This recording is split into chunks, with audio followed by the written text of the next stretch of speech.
Bonjour à tous et merci d'être avec nous pour cette émission exceptionnelle. Vous le savez, sur Télé Nantes, on est fou de sport. Et bien aujourd'hui, on est fou de bowling, ce sport connu de tous, pratiqué par un très grand nombre, que ce soit à haut niveau ou tout simplement pour le plaisir. En Europe, les talents sont nombreux et certains ont rendez-vous cette année avec la Bowling Promotion Cup organisée à Châteaubriand. C'est une Coupe d'Europe et une compétition majeure dans l'ouest de la France. Et pour commenter cette nouvelle édition de la BPC, Odile Bidon et Bruno Bidon sont à mes côtés sur le plateau. Bonjour à tous les deux. Bonjour. Alors Odile Bidon, vous êtes présidente de l'association qui organise la Bowling Promotion Cup à Châteaubriand. Et à vos côtés, Bruno Bidon, vous connaissez le monde du bowling comme votre poche puisque vous êtes joueur professionnel. Vous avez remporté 30 titres en individuel et en équipe tout au long de votre carrière. Et surtout, nous allons vous voir à l'œuvre dans cette cinquième édition. Malheureusement. Parce que eh bien non, pas du tout. On va voir ça. Donc on va vivre avec vous cette compétition au plus près. Mais avant de voir les images de ce match, la Bowling Promotion Cup est née il y a 5 ans, en grande partie grâce à vous deux. Pourquoi avoir voulu lancer cette compétition internationale, Odile Bidon ? Tout simplement pour médiatiser le bowling, pour essayer de lui donner un cran au-dessus, qu'il devienne plus populaire, plus médiatisé, plus de licenciés également. Donc c'est ce côté rendre public, faire aimer ce sport-là, c'est bien ça, Bruno Bidon ? Oui, le rendre attractif. Et surtout, la démarche première, c'était à chaque fois que je faisais du bowling, moi pourtant j'ai joué aux États-Unis professionnel, quand je revenais en France, je disais que je faisais du bowling en tant que joueur professionnel, on rigolait un petit peu. Et c'est aussi c'est dans cette démarche de pouvoir le mettre en image, pouvoir expliquer aux gens que c'est un sport à part entière. C'est vraiment la motivation première qui nous a lancés dans ce projet. Eh bien, on va le voir tout de suite que c'est un sport à part entière avec les images de ce match, à commencer par la présentation des deux équipes. Je vous propose d'écouter le maître de cérémonie pendant quelques instants. En équipe et en individuel, il a été membre de l'équipe nationale allemande de 1995 à 2002. Il est joueur professionnel sur le circuit américain Senior Tour. Il a déjà participé à 2 Coupes du Monde. L'Allemand Peter Knopp. Sous vos applaudissements, s'il vous plaît.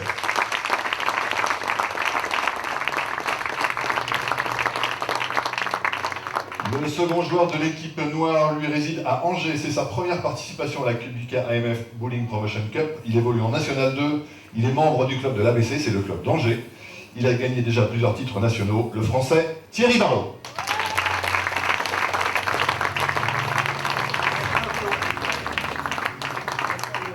Le troisième joueur de cette équipe Bruno noire. Bidon, on a vu le capitaine de cette équipe noire, l'Allemand Knopp. C'est un joueur que vous connaissez bien. Oui, Peter Knopp, c'est un joueur professionnel. Il a... Que l'on voit tout à gauche de l'image. Là. Tout à fait. Il a plus de 50 ans, il a 54 ans. Mais un peu comme au golf, vous pouvez jouer à haut niveau jusqu'à 55-60 ans, si le physique le permet. Et Peter Knopp, c'est un super joueur. Il a été d'abord en équipe d'Allemagne dans les années 80-90, jusqu'à les années 90. Il a participé à plusieurs Coupes du Monde. Et ensuite, il a tenté sa chance sur le circuit pro aux États-Unis. Il a défié les Américains. Et il a participé à 3 finales télé. Et sa meilleure position, c'était 3e. Et franchement, c'est un résultat incroyable. Et il m'a même inspiré. Moi, je suis allé aux États-Unis après lui. Et c'est lui qui m'a un peu inspiré.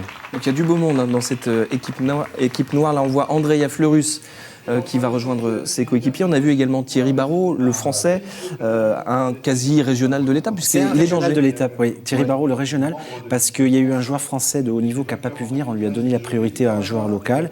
Mais c'est quand même un très bon joueur. Il évolue dans une équipe en National 2, un peu comme la 2e division au foot. Et par contre, là, Julien Serment qui arrive, là, le Français, lui, il est en équipe nationale. Et c'est vraiment un super joueur. C'est un des top players de l'équipe. C'est un des top players de l'équipe même, avec Peter Knopp. Et Nikita Kochilev et Sergei Andreev sont à peu près aussi du même niveau. Là, il y a une belle équipe. Ils ont une belle équipe, l'équipe noire. Donc voilà pour cette équipe noire. Et puis tout de suite, on va découvrir votre équipe, Bruno Bidon. Oui.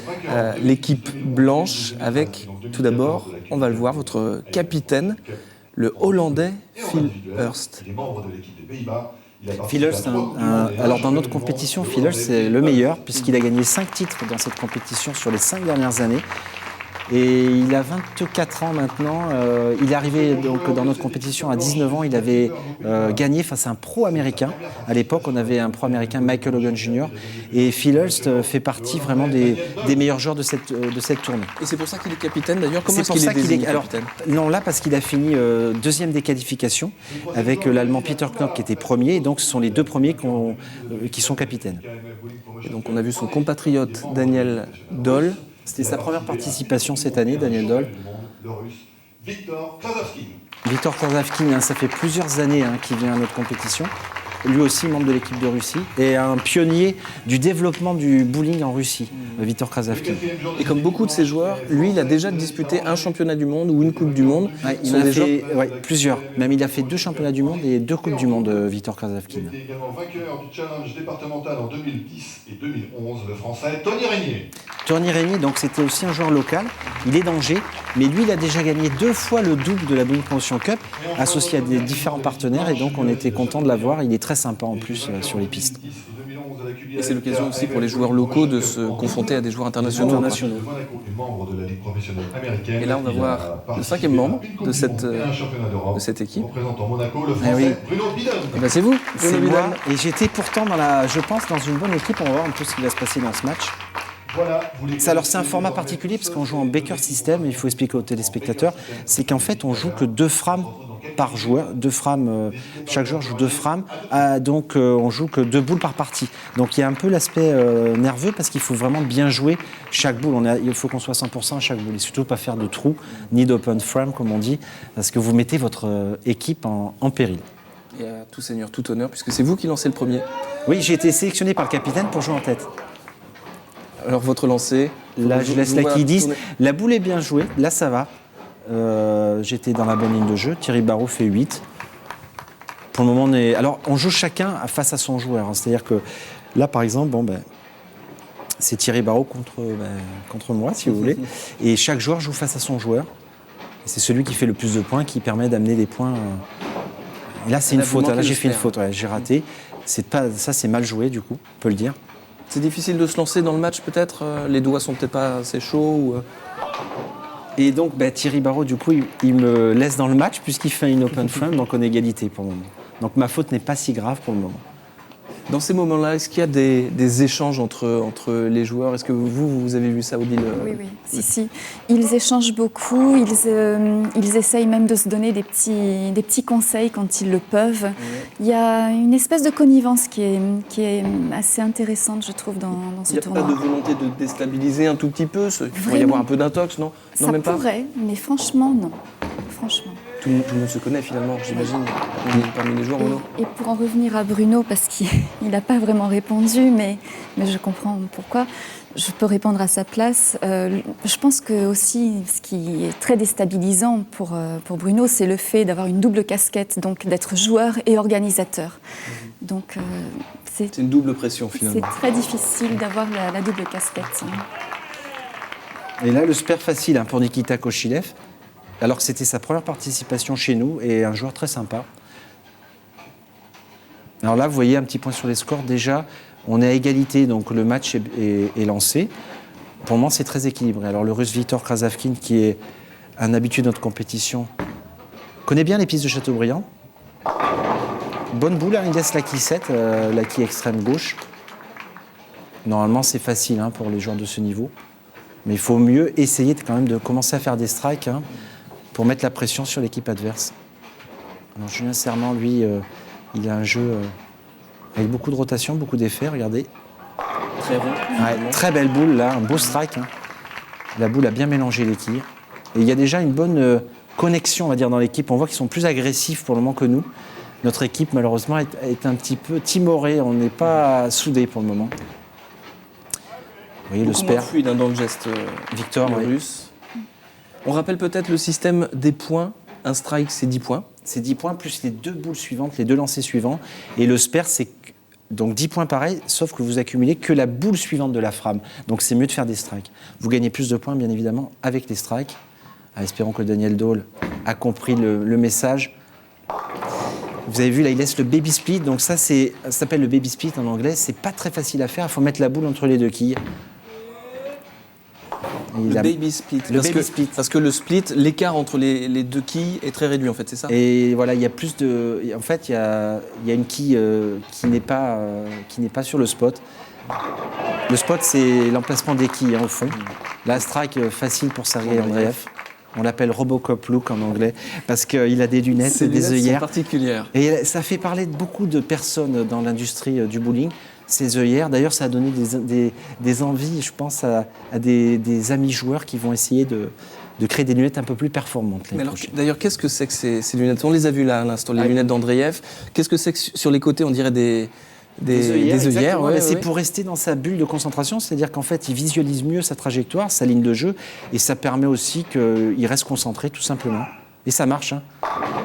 Alors là, Philos, vous avez vu, le beau bébé, hein, 1m90, et il a une boule très rapide. D'ailleurs, c'est le joueur qui a la vitesse de boule la plus rapide des 10 joueurs de cette finale. Alors Peter Knop, hein, là, lui, vous allez voir un geste un peu plus fluide, mais regardez la rotation de la boule, vous voyez, elle accélère en fait quand elle arrive dans son point de cassure, le breakpoint, et il a mis un triplé. Alors là, vous voyez, là déjà, on a un gros retard, hein, l'équipe blanche. Il faut qu'on réagisse tout de suite, parce que là, ils ont 89, mais ils ont un triplé, c'est-à-dire qu'en fait, ils ont déjà 109. D'accord. Donc avec vous, au lancer, Bruno Bidon. Je ne suis pas bien dans la ligne de jeu, comme on dit. Vous voyez, la boule n'est pas assez à droite et je ne suis pas bien placé pour le moment sur la piste. Un début de rencontre compliqué pour le moment. Peut-être.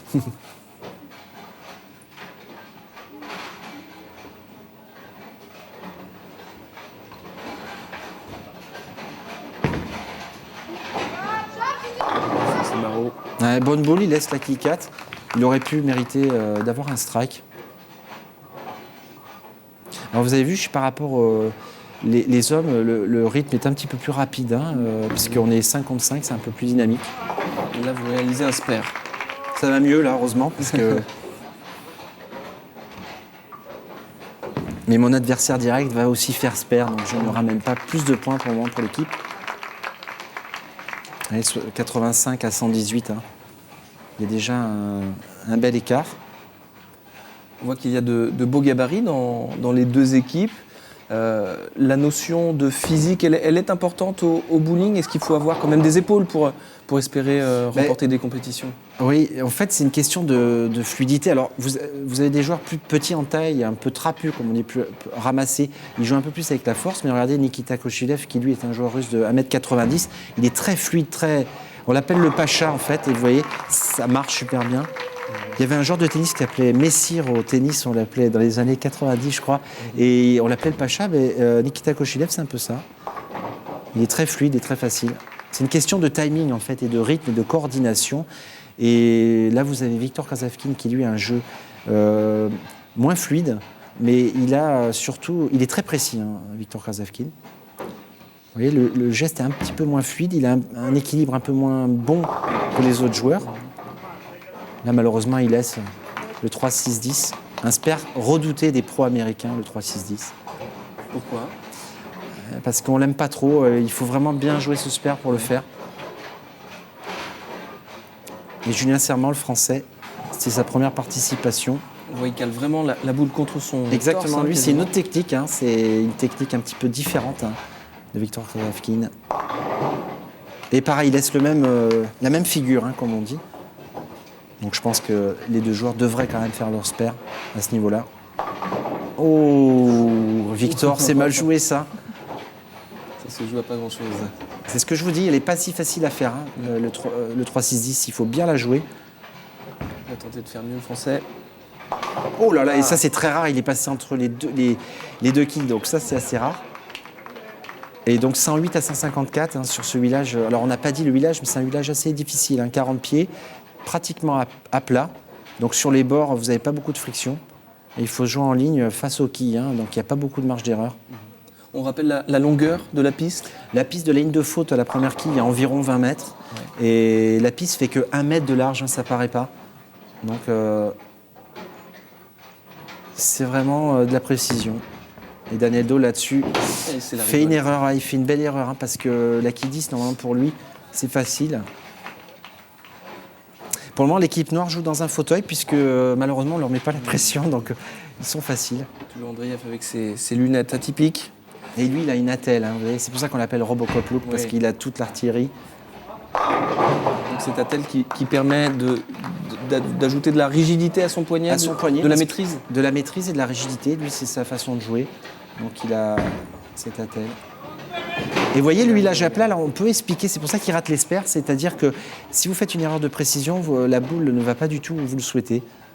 C'est pour ça que les joueurs ont fait 2 fautes de spare. Odile Bidon, on vient de voir Phil Hulst lancer. C'est un des habitués du tournoi. C'est celui que vous appelez en premier pour l'inviter. Oui, puisque c'est lui qui a le plus de titres dans la Bowling Promotion Cup. Donc oui, on est amené à lui demander s'il peut revenir l'année d'après, bien sûr. Mais tous nos joueurs sont finalement des porte-drapeaux dans leur pays. Donc ils savent que quand ils participent à notre tournée, ils ont un rôle important à jouer. C'est déterminant de faire attention à leur image pour être représentants ensuite dans leur pays Pour leur aussi. carrière, bien sûr. Oui. Peter Knop, l'Allemand. Elle est facile, ouais, facile. Il a la bonne boule, la bonne ligne de jeu, la bonne trajectoire. Et il est en train de faire gagner le match à son équipe. Hein. La première partie, en tout cas, est pour l'équipe noire, la Black Team, comme on dit. Puisqu'elle n'a pas de nom, mais l'année prochaine, on a décidé de créer 2 équipes en franchise. Donc, il y aura des noms avec peut-être 2 sponsors différents. Donc, on va voir, c'est en cours. Peter Knop, c'est un des patrons de ces 2 équipes. Oui, oui, là, il n'y a pas... Et Phil Hulst aussi.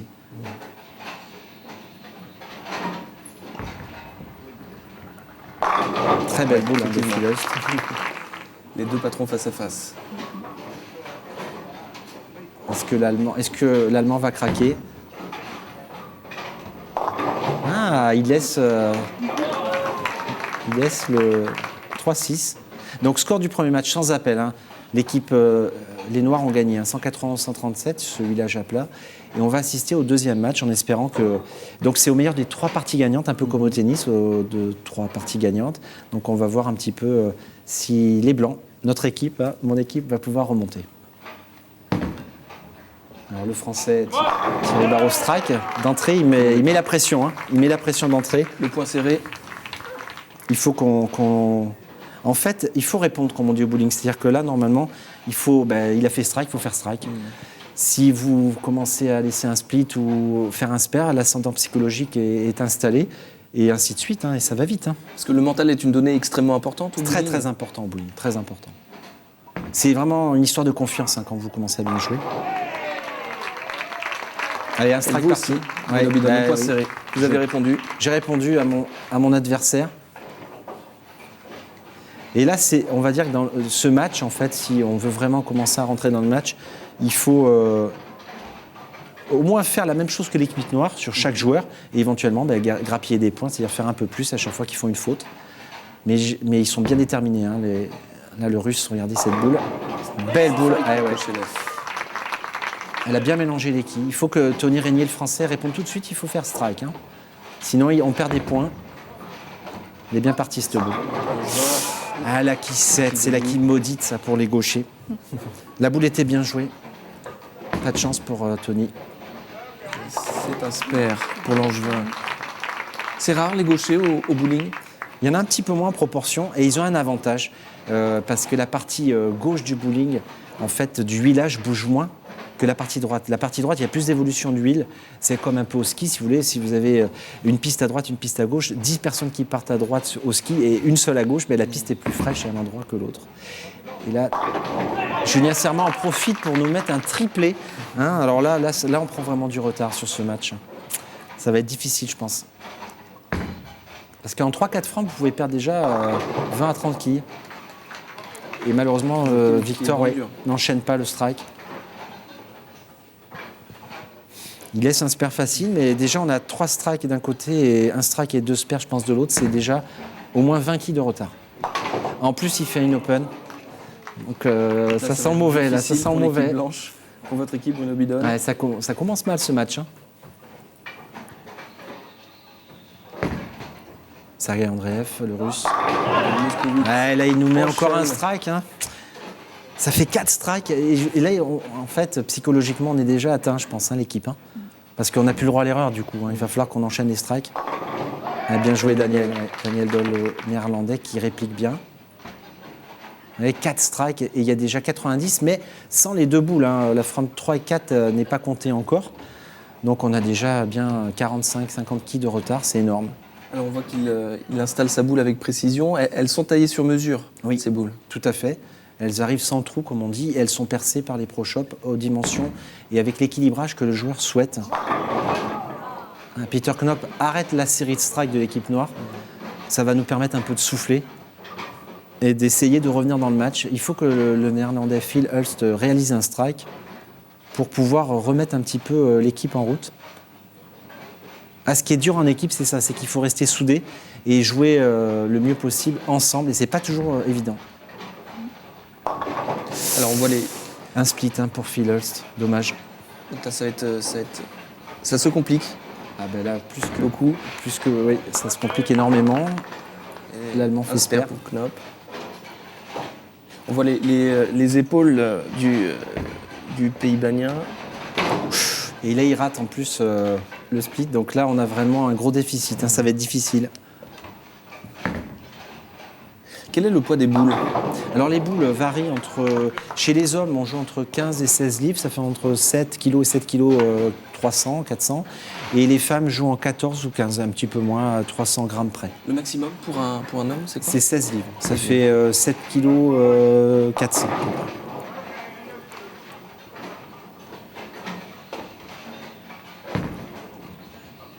Spare pour Barreau. Ouais, pour le moment, l'équipe noire maintient la pression sur l'équipe blanche. On n'arrive pas à sortir la tête de l'eau, puisqu'on n'arrive pas, nous, à enchaîner les strikes. Donc ça, c'est problématique à ce niveau-là. Il faut au moins faire les spares. Là, c'est un spare pour vous. C'est un spare, mais regardez le score. C'est énorme la différence, là, maintenant. Il y a le doute qui s'installe, là, clairement. Oui, puis l'équipe est moins soudée. Donc déjà, on sait qu'on a perdu le match. On est en train de parler là, entre nous pour prendre la 3e manche, parce qu'on sait qu'on a quasiment perdu. Là. En plus, ils enchaînent, vous voyez, ils sont faciles. Ils en profitent. C'est très mental. Et nous, on subit le jeu. On n'arrive pas à enchaîner les strikes. Et il faut qu'on se concentre pour le 3e match pour essayer de le prendre. Sinon, malheureusement, ça sera perdu. Parce qu'on le rappelle, c'est en 3 matchs gagnants. 3 matchs gagnants. Là, vous êtes mené quasiment 2-0. Bientôt, ouais. 2 matchs à rien. Il faut quand même rester sérieux même sur les spares pour rester dans le coup. Malgré que ce match est perdu, on le sait, il faut quand même que chaque joueur joue correctement pour rester vraiment concentré pour le dernier match. Mais ils sont plus faciles, l'équipe noire. Très belle boule. Il laisse la 10. Il n'a pas eu de chance, Julien Serment, sur cette boule. Et vous voyez le spare facile, tendu et fort.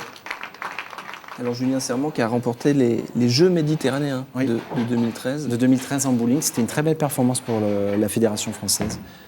Et c'est un des piliers maintenant de l'équipe de France. Donc on lui fait confiance pour le futur. Les compétitions majeures à l'international, ce serait quoi? Alors il y a les championnats du monde qui ont lieu tous les 4 ans. Vous avez la Coupe du Monde. Alors les championnats du monde, il y a 5 joueurs hommes et 5 joueuses femmes, plus un remplaçant. Donc ce sont des contingents. Et dans les championnats du monde, vous avez des épreuves individuelles en double, en équipe et le master. Un petit peu comme notre compétition en fait. Comme la Bowling Promotion Cup, qui est une répétition des championnats du monde, mais pour la communication, pour la médiatisation, mais qui est une compétition quand même reconnue par la Fédération internationale. Et la Coupe du Monde, c'est juste le meilleur homme et la meilleure femme de chaque pays qui a lieu, elle, chaque année, dans un pays du monde, différent chaque année. Et au niveau prestige, en fait, certains diront que le championnat du monde, quand vous êtes champion du monde individuel, par exemple, pour une durée de 4 ans, ça a plus de valeur que la Coupe du Monde. Ça, c'est un débat de fond. Nous, c'est vrai qu'on n'a pas tranché. Alors que la Coupe du Monde est plus sélective. Elle est plus sélective, ouais. Et donc, en fait, ça dépend un peu la position de chacun là-dessus. Alors, Daniel Doll, qui est un joueur très sympathique des Pays-Bas, qui réalise ce spare. Et c'est sa première participation, on le rappelle, ouais, à la Bowling Promotion Cup. Et Peter Knop, lui, c'est la 3e participation cette année. Lui qui joue donc sur le circuit professionnel Senior Tour, parce qu'il a plus de 50 ans, et il est 4 mois dans l'année aux États-Unis. Et je pense que Phil devrait, parce qu'on connaît bien aussi Phil et sa famille, devrait tenter sa chance sur le circuit pro d'ici 1 ou 2 ans. Donc à suivre de très très À suivre de très près parce qu'il a beaucoup de potentiel et je pense qu'il aurait des résultats. Après, il lui faut trouver un sponsor parce que ça reste quand même assez onéreux, la tournée. Parce que il y a un gouffre entre les championnats, le championnat américain et les championnats européens. Ouais, il y a un gros écart, déjà au niveau des gains, au niveau des prix, mais aussi au niveau, si vous voulez, rendement, parce que sur le circuit américain, il vous faut un coach, un peu comme au tennis, vous avez des inscriptions, il y a les frais d'hôtel, et donc ce sont des budgets qui sont plus conséquents, parce que vous devez rester au moins 3-4 mois sur le circuit. Le circuit européen, ça se joue sur une semaine, les tournois, vous n'êtes pas obligé de faire tous les tournois, et donc c'est plus léger, vous pouvez faire 3-4 tournois européens, arriver un petit peu à gagner de l'argent, mais le circuit pro, il faut quand même rester 3-4 mois pour commencer à gagner bien sa vie, comme on dit, mais il faut aussi rentabiliser l'investissement. C'est un peu comme au tennis. Vous savez bien qu'au tennis, vous avez quand même 100 joueurs, et pourtant le tennis est très très connu, vous avez 100 joueurs qui vivent du tennis, hommes et femmes, et le reste, ils survivent. Et ils font les tournois satellites, et c'est un peu pareil au bowling. Mais alors là, résultat du match sans appel, 227-165, donc 2-0, et il faut que les Blancs réagissent tout de suite pour espérer remporter le 3e match. Et là, je peux vous dire qu'on n'était pas bien, on avait un peu la pression. Donc là aussi, c'est vous qui entamez cette 3e manche. J'entame le match et j'étais pas super à l'aise en plus, donc j'espère que on va pouvoir attaquer d'entrée. Et malheureusement, vous voyez, je suis pas bien. Ouais, je suis pas bien dans ce match et je laisse un split. Donc, si vous voulez, psychologiquement, c'est pas bon parce qu'on doit gagner le match et j'ouvre en réalisant un split et je laisse vraiment psychologiquement mon adversaire dans un état plus facile. Il va jouer plus relax. En plus, il fait un strike très chanceux, un Brooklyn à gauche. Donc là, vous voyez, dans ma tête, moi, je suis pas bien. Là, je me dis, là, il m'a mis un strike pas bon, pas au bon endroit. Et je laisse un split, j'ai mal joué, d'accord, mais ça me fait mal. Donc là, comment est-ce que vous le jouez, là, ce split ? Alors, regarde, je vais essayer de toucher très fin la quille. La première, là, vous voyez, c'est ce que... Et voilà, il fallait que je touche quand même la première quille, c'est-à-dire la quille 6, pour aller chercher la quille 7. J'étais pas loin. Malheureusement, j'ai raté. Et là, c'est en ouvrant, quand vous ouvrez pour votre équipe et vous faites une open et le joueur adverse fait un strike. Heureusement que Tony Régnier réalise ce strike tout de suite. On va essayer de les tenir sur ce dernier match, sinon on a perdu. Donc il va falloir qu'on soit confiant. Donc on voit toute l'importance de la prise en main de la boule, mais est-ce que les appuis sont importants sur la piste ? Oui, l'équilibre et les appuis sont importants. Et ce qui fait aussi, quand vous êtes en équilibre au moment de lâcher la boule sur la ligne de faute, ça vous permet d'avoir un meilleur lift de la boule, de pouvoir mettre de l'effet. Ça, c'est très important. On a des chaussures spéciales avec des semelles. Et là, vous voyez, il a fait une faute. Là, il a eu un problème de glisse. Il a fait faute, on n'a pas vu. Donc il a mordu. Oui, il a mordu, donc il a faute. Vous voyez, 9 et F, ça veut dire faute sur le scoreur. On a une opportunité, j'ai envie de vous dire. Là, il faut qu'on saisisse cette opportunité. Il faut que Victor fasse un strike. Ah, pas de chance. Et là, vous voyez, là, pas de chance du tout. Parce qu'il a bien joué le coup et on laisse. Alors, est-ce que c'est, comme on dit, les esprits du bowling, malheureusement, là, il laisse cette équipe. Franchement, on aurait pu avoir un strike. Ouais. Et je pense que ça peut changer la physionomie du match. Ça fait mal à la tête. Ça fait mal parce qu'on aurait pu doubler. Et les Noirs sentent qu'on veut le prendre, ce match. Ils vont sûrement serrer le jeu. Belle boule encore. Kick-at. On n'a pas parlé des chaussures du joueur de bowling et pourtant elles sont importantes. Les chaussures sont très importantes. Alors bien évidemment, quand vous allez jouer en loisir, vous avez des chaussures de râtelier, comme on dit. Mais nous, les joueurs de ce niveau, on a chacun notre paire de chaussures. Et on a des semelles interchangeables parce que selon les centres de bowling, vous avez plus ou moins de glisse. Et les talons aussi sont importants, la façon de finir la glisse. Et Daniel Doll a fait une grosse erreur sur la première boule et il nous laisse une open en plus. Et là, j'ai envie de vous dire, malheureusement, c'est pas fini encore, mais on n'est pas bien embarqué encore sur ce match. Est-ce qu'Andreev, avec son attirail, va enchaîner ? Il va pas se gêner, je pense, Andreev. Très magnifique. Regardez, belle boule. Il est régulier, Andreev. Il a trouvé la poche. Et il fait strike. Donc, la Philus, il faut qu'il strike tout de suite. Il faut qu'il réalise un strike pour au moins combler un petit peu le retard. Non, il ne le fait pas. Pourtant, c'est le meilleur joueur de l'équipe sur cette compétition. Et il n'est pas bien non plus. Mais il n'est pas trop motivé non plus parce que l'équipe n'est pas soudée. Donc, ça joue aussi. Les Noirs, je vous dis, ils sont plus dans leur match. Ils veulent vraiment gagner, ça se voit. Alors qu'on voit le public derrière. Odile Bidons, comme vous organisez, vous voyez la progression du public. Il y a un public toujours plus nombreux à Châteaubriand pour le bowling. Ce qu'il faut savoir, c'est qu'en fait, nous invitons des écoles à venir regarder les spectacles, les matchs. Donc là, nous avions 3 classes, je crois. Oui. C'était des collégiens qui sont venus participer en tant que spectateurs. Pour leur montrer le bowling, le sport, et puis des talents. Exactement. Pour leur donner envie. Avec une volonté d'essayer de créer peut-être une envie de venir jouer, pourquoi pas apprendre à jouer, puisqu'il y a un club à Châteaubriand. Donc,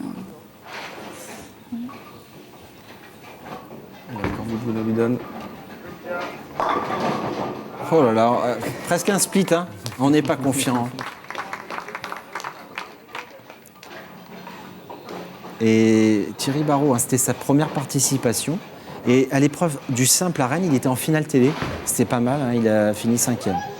Ah là, il me fait un petit cadeau, donc il faut qu'on en profite. Peut-être le vent qui tourne dans ce match. Ben, j'ai envie de vous dire oui, on peut, mais malheureusement, on a déjà pas mal de retard. Hein. Malgré le spare, il faut qu'on enchaîne les strikes, on le sait, on n'y arrive pas. On n'arrive pas à enchaîner. Et je pense que malheureusement, la partie nous échappe encore. Je pense qu'on va perdre le match. Hein. Et encore un 9, hein, vous voyez, on n'est pas loin du strike, mais on n'y arrive pas. Il y a moins de conviction chez nous, hein, on est moins motivés. Et vous voyez, l'équipe noire, ils sentent qu'ils ont le match en main, ils sont plus positifs dans l'attitude. Et ça compte. Ouais. Voilà, ce n'est pas un strike. Nikita Koshilev qui, lui, est en équipe russe, mais il ne vit pas du bowling puisque j'ai une anecdote, il travaille au Kremlin à Moscou, donc c'est assez original. J'ai parlé avec lui pendant cette tournée. Il a la sécurité du Kremlin, c'est un truc assez original. Hein. Et il joue au bowling, comme quoi, vous voyez, tout est possible. Donc Odile Bidon, vous devez discuter directement avec le Kremlin pour l'inviter à la Bowling Promotion Cup. pas encore. Pas encore. Mais les Russes, puisqu'on parle d'eux, l'année prochaine, on aura 2 Américains et toujours les Russes. Et c'est vrai qu'ils sont venus plus en masse, les Russes, dans notre compétition. C'est un pays, finalement, qui est très ouvert, parce que souvent, on s'imagine des choses sur la Russie. Mais c'est un pays très ouvert, ils sont très sympas. Et ils répondent toujours présents. On avait les 2 joueuses russes aussi sur cette tournée. Donc, au niveau contingent dans les nations, ce sont eux qui viennent avec le plus de joueurs. Donc, c'est assez incroyable, d'ailleurs, quand on fait le bilan un peu de notre tournée chaque année. Ils sont très investis dans notre compétition, c'est vrai. Ils viennent en nombre. À quelle vitesse roule la boule sur la piste? Alors, bonne question. Par exemple, Daniel Daul, là, sur la boule de strike, 27 à l'heure, sur la boule de spare, 30. 30 à l'heure, à peu près, entre 29 et 30. Philholz, il joue à 33. Et pour vous donner un ordre d'idée, Sergei Andreev, qu'on va voir, il est sur du 25-26, un peu plus lent. D'accord. Donc là aussi, c'est lié au style des joueurs. Au style et au backswing. Parce que vous voyez, Sergei Andreev a un petit backswing dans le dos. Vous voyez, la boule, elle est un peu moins haute que Phil. Elle est un peu plus lente, mais très précise. Hein. Il la met vraiment où il faut. Bon, là, il a fait une petite faute. Alors, voilà, déception d'Andreev. Qui est un joueur très sympa. J'ai gagné le double, moi, avec lui, il y a 2 ans. Et il est en équipe de Russie. Il est coach aussi des joueuses de l'équipe nationale russe chez les jeunes. Et de Daria Vorokova, qu'on a vu sur les images la semaine dernière. Alors Philholz, regardez, il a ouvert un peu le jeu là. Et mauvais choix, il a changé de ligne de jeu, il a ouvert. Et il laisse un abominable split. J'ai envie de vous dire, c'est râpé. On est mort, c'est fini. Terminé. Andreev enchaîne. Le spare, facile. Et là, à ce moment-là du match, il n'y a pas de chambrage entre les joueurs. Si entre nous, dans l'équipe, hein, on rigole un petit peu, on se dit, tiens, t'as mal joué là, là, t'aurais pu faire au moins un spare. Mais ça reste bon enfant. Ça reste bon enfant. C'est vrai ce qu'on disait, les primes de match encore pour le moment sont assez modestes. On est là, les vainqueurs gagnent 1 500 €. Mais c'est vrai que si vous mettez 20 ou 30 000 €, ça ne sera pas du tout la même atmosphère dans l'équipe.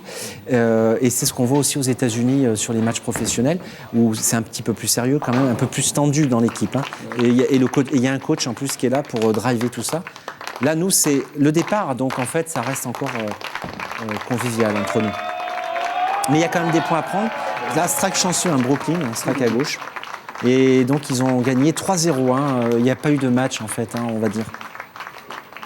Bon, on accepte la victoire, on est bons joueurs, sans problème. Bien sûr. Bon esprit toujours. Ouais, et donc, c'est victoire de l'équipe noire. L'équipe de la Donc 601 à 459, je crois, sur les. Ouais, il n'y a pas eu photo, il n'y a pas eu photo. Ouais, sans contestation aucune, Sans contestation cette aucune. victoire. Ah, ils ont beaucoup mieux joué que nous, ils avaient les meilleurs choix de matériel. Donc Sergei Andreev à droite, Peter Knop, Nikita Kochilev, Julien Serment et Thierry Barrault. Et le prix était remis par monsieur Serge Moreau de l'OMS à Châteaubriand. Le prize money des vainqueurs. Donc là, c'est 1500 combien € là, pour l'équipe qui a gagné. Et il y avait une prime spéciale de 1000 € pour s'il y avait eu un score parfait à 300, il n'y en a pas eu. D'accord. Sur ce village assez difficile. Par contre, sur l'étape d'Angers, il a failli, Julien Serment a failli réaliser le 300. Il a fait 278. Et voilà, ils sont contents quand même, hein, vous voyez. Ouais. Et voilà, la victoire de l'équipe noire et la joie, évidemment, de cette équipe. Vous étiez dans l'autre équipe, Bruno Bidon. Quel regard vous portez sur cette prestation de l'équipe blanche ? L'équipe blanche, ben, comme je vous dis, en revoyant les images, parce que dans le match, on ne se rend pas bien compte, je pense que l'équipe n'était pas assez soudée. Et on avait moins le mordant, en fait, par rapport aux Noirs. Et dès les premières femmes, on se tenait. Et je pense ce qui a fait la différence, c'est l'esprit d'équipe et surtout l'envie de gagner. Et dans beaucoup de sports, quand vous commencez à subir le jeu, ben, vous êtes mort, même s'il y a des bons joueurs dans l'équipe. C'est vraiment l'esprit d'équipe, comme dans beaucoup d'équipes et dans beaucoup de sports, c'est ce qui fait la différence. C'est pas que l'individualité. Et nous, on n'a pas joué ensemble. Odile Bidon, vous avez assisté à cette rencontre. Vous l'avez senti tourner très vite, le vent, en faveur de l'équipe noire ? Oui, bien sûr. On voyait que les joueurs étaient peut-être un peu plus fatigués du côté de l'équipe blanche. Et c'est vrai que mentalement, ça se joue très très vite. Il suffit d'un petit rien pour que ça dérape rapidement. Et comme chacun n'a que 2 boules à jouer dans la partie, ça explose rapidement. Alors, est-ce que Bruno, vous serez de la partie l'année prochaine ? Alors l'année prochaine, oui. Et ce qu'on disait hors antenne, on va créer donc un match spécifique l'année prochaine dans la Bowling Promotion Cup, qui est un match où il y aura 2 capitaines d'équipe un peu en franchise. Donc ça sera des équipes avec des noms d'équipes. On est en train de travailler dessus. Et la Bowling Promotion Cup continuera après. Donc moi, je ferai que le match en équipe l'année prochaine et je resterai dans l'organisation. Et donc Odile, vous planchez déjà sur cette prochaine édition. Bien sûr. Les invitations sont déjà envoyées. Déjà lancées. Et le travail a commencé. Voilà, les bowling sont déjà contactés. Voilà, tout est mis en place pour reconduire ce Bowling Promotion Cup. Eh ben, merci beaucoup d'avoir été avec nous, Bruno et Odile Bidon. Merci beaucoup. Et quant à moi, je vous souhaite une très très bonne soirée. Sur Téléland, j'espère qu'on vous a donné envie de jouer au bowling. Je vous souhaite de très très bonnes fêtes de fin d'année. Puis à très bientôt pour un nouveau Foot de Sport sur Télé Nantes. À très bientôt, salut.